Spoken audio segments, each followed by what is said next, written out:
30 na katotohanan sa Pilipinas. Number 30, sa Pilipinas ka lang makakakita ng taong walang pera pero may parcel. Number 29, sa Pilipinas ka lang makakakita na ang mga tao na tumatanda ay lalong nagmumukhang pera.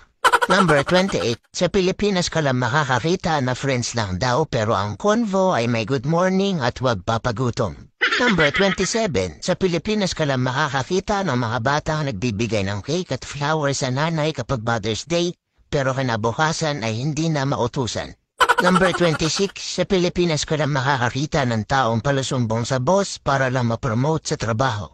Number 25, sa Pilipinas ka lang makakakita ng taong hindi maubusan ng My Day, akala mo gumagawa ng PowerPoint.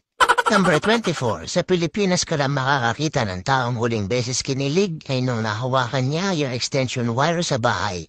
Number 23, sa Pilipinas ka lang makakakita ng taong matanda na pero nalilito pa rin sa mechado, afritada, menudo at kaldereta. Number 22, sa Pilipinas ka lang makakakita na kukuha ka ng valid ID pero hahanapan ka muna ng dalawang valid ID. Number 21, sa Pilipinas ka lang makakakita ng mga taong nahihilo kapag walang pang-cashing. Number 20, sa Pilipinas ka lang makakakita ng kapitbahay na mas alam pa ang buhay mo kaysa sayo. Number 19, sa Pilipinas ka lang makakakita ng makiki-birthday na walang dalang regalo pero may dalang supot. Number 18, sa Pilipinas ka lang makakakita ng walang trabaho pero araw-araw lasing. Number 17, sa Pilipinas ka lang makakakita ng tao na uupo sa dulo ng jeep tapos ipapabot ang bayad. Number 16, sa Pilipinas ka lang makakakita ng taong maamo kapag nangungutang pero galit pag siningil. Number 15, sa Pilipinas ka lang makakakita ng taong naglagay ng hardworking sa resume pero tinatamad pumasok kapag Lunes. Number 14, sa Pilipinas ka lang makakakita na pag ang tropa nila ay nadapa imbis na tulungan ay tatawanan pa nila. Number 13, sa Pilipinas ka lang makakakita na ang mga tao ay madalas magpasarin sa social media pero kapag pinatulan mo ay autoblock ka na sa kanya. Number 12, sa Pilipinas ka lang makakakita ng mga tao na nagsisiraan pero nagbabanding.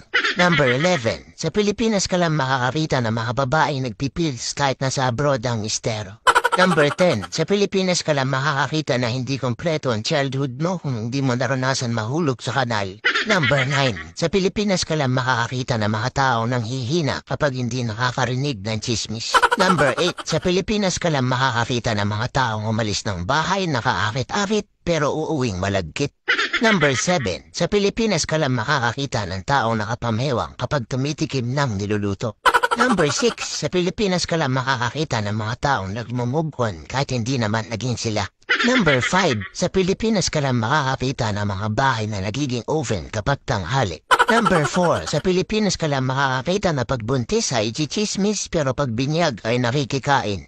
Number 3, sa Pilipinas ka lang makakakita na may mga taong sinasabawan ang pansit canton. Number 2, sa Pilipinas ka lang makakakita ng mga taong nagsasabi na on the way na pero ang totoo ay kakagising pa lang. Number 1, sa Pilipinas ka lang makakakita na dahil sobrang init pati wallet walang laman, tuyong-tuyo.